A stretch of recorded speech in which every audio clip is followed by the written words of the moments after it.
Baiklah, Assalamualaikum warahmatullahi wabarakatuh.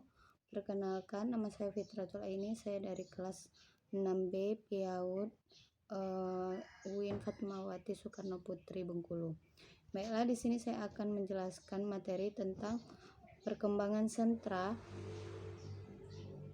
Materi yang pertama tentang ruang lingkup pembelajaran PAUD. Di sini ada konsep pembelajaran anak usia dini. Menurut Al-Ghazali, jika anak dibiasakan dengan kebaikan dan diajarinya, maka akan tumbuh di atas kebaikan itu dan akan menjadi orang yang bahagia dunia akhirat.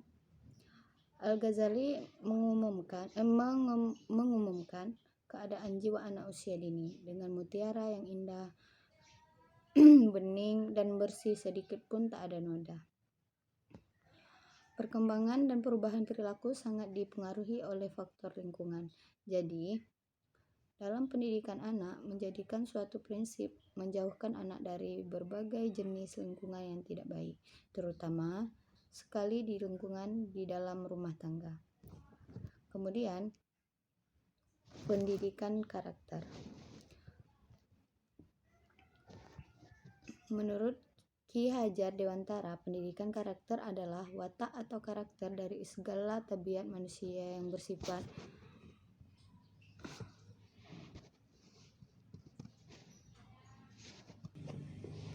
tetap sehingga menjadi tanda khusus untuk membedakan orang yang satu dengan orang yang lain. Ki Hajar Dewantara menyebut karakter itu dengan nama budi pekerti atau watak, pikiran atau tubuh anak. Orang sudah mempunyai kecerdasan budi pekerti itu senantiasa memikir-mikirkan dan rasakan serta selalu memakai ukuran timbangan dan dasar-dasar yang pasti dan tetap. Kemudian aspek-aspek perkembangan anak. Yang pertama, perkembangan fisik motorik anak. Yang kedua, perkembangan kognitif. Yang ketiga, perkembangan bahasa. Yang keempat, perkembangan sosial emosional. Kemudian, lingkungan anak usia dini. Lingkungan anak usia dini ini mengandung lingkungan yang berorientasi pada salah satunya lingkungan fisik, lingkungan bersifat aktivitas. Yang ketiga, berbagai orang yang ada di sekitar anak dapat dibedakan dalam usia, jenis kelamin, pekerjaan, status kesehatan, dan tingkah pendidikan. Yang keempat, sistem nilai, sikap, dan norma. Yang kelima, komunikasi antar anak dan orang tua di sekelilingnya akan menentukan perkembangan sosial anak. Yang keenam, hubungan yang hangat dan akan merasakan kebutuhan terpenuhi oleh lingkungan akan menghasilkan perkembangan kepribadian yang lebih baik. Materi yang kedua, konsep dasar pembelajaran PAUD. Di sini ada hakikat anak usia dini. Pendidikan anak usia dini pada dasarnya meliputi seluruh upaya dan tindakan yang dilakukan oleh pendidik dan orang tua dalam proses perawatan, pengasuhan, dan pendidikan pada anak, menciptakan dan lingkungan di mana anak dapat mengeksplorasikan pengalaman yang memberikan kesempatan kepadanya untuk mengetahui pengalaman belajar yang diperolehnya dan lingkungan melalui secara mengamati, meniru, dan bereksperimen yang berlangsung secara berulang-ulang dan melibatkan seluruh potensi dan kecerdasan anak. Yang kedua, tujuan kegiatan pendidikan anak usia dini. Dasar pendidikan merupakan suatu asas untuk mengembangkan bidang pendidikan dan pembinaan kepribadian. Pendidikan memerlukan landasan kerja untuk memberikan arahan bagi programnya. Secara umum, tujuan pendidikan dapat dikatakan untuk membawa anak ke arah tingkat kedewasaan, artinya membawa anak didik agar dapat mandiri dalam hidupnya di tengah-tengah masyarakat. Kemudian metode pembelajaran bagi anak usia dini. Metode ini bisa melalui bernyanyi, bercerita, bermain peran, peragaan atau demonstrasi. Yang keenam, memberikan tugas atau latihan. Terus materi yang ketiga, karakteristik di PAUD. Karakteristik anak usia dini. Masa usia dini merupakan masa ketika anak memiliki berbagai khasan dalam bertingkah laku. Sebagai orang tua dan pendidik wajib mengerti karakteristik anak usia dini supaya segala bentuk perkembangan anak dapat terpantau dengan baik.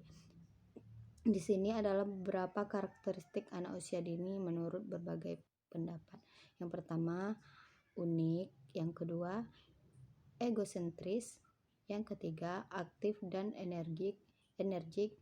Yang keempat, rasa ingin tahu yang kuat dan antusias terhadap banyak hal. Yang kelima, eksploratif dan berjiwa petualang. Yang keenam, spontan. Yang ketujuh, senang dan kaya potensi. Yang kedelapan, masih mudah prestasi. Yang kesembilan, masih kurang pertimbangan dalam melakukan sesuatu. Yang ke-10, daya perhatian yang pendek.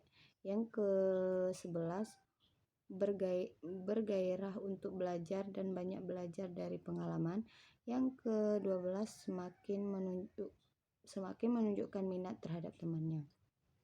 Yang kedua, prinsip perkembangan anak. Secara umum, pertumbuhan dan perkembangan memiliki beberapa prinsip. Dalam prosesnya, prinsip tersebut dapat mengetahui ciri atau pola dari pertumbuhan dan perkembangan setiap anak. Prinsip-prinsipnya adalah: yang pertama, proses pertumbuhan dan perkembangan sangat bergantung pada aspek kematangan susunan saraf pada manusia. Yang kedua, proses pertumbuhan dan perkembangan setiap individu adalah sama, yaitu mencapai proses kematangan, meskipun pada proses pencapaian tersebut tidak memiliki kecepatan yang sama antara individu yang satu dengan individu yang lain. Yang ketiga, proses pertumbuhan dan perkembangan memiliki pola khas yang dapat terjadi mulai dari kepala hingga ke seluruh bagian tubuh, atau juga melalui dari kemampuan yang lebih kompleks sampai mencapai tujuan kesempurnaan dari tahap pertumbuhan dan perkembangan. Kemudian metode pembelajaran sentra. Metode pembelajaran sentra atau ini adalah model kurikulum pendidikan anak usia dini yang dirancang oleh seorang pendidik yang telah 40 tahun lebih menekuni bidang pendidikan anak usia dini. Metode sentra atau dirancang untuk memenuhi kebutuhan 3 jenis mainan sebagai model pembelajaran anak usia dini. Ketiga jenis main yang dibutuhkan oleh anak usia dini itu adalah main sensori motor, main pembangunan, dan main pemenuhan ketiga jenis, dan dijalankan secara Baiklah, itu saja yang dapat saya jelaskan. Lebih dan kurang saya mohon maaf. Wassalamualaikum warahmatullahi wabarakatuh.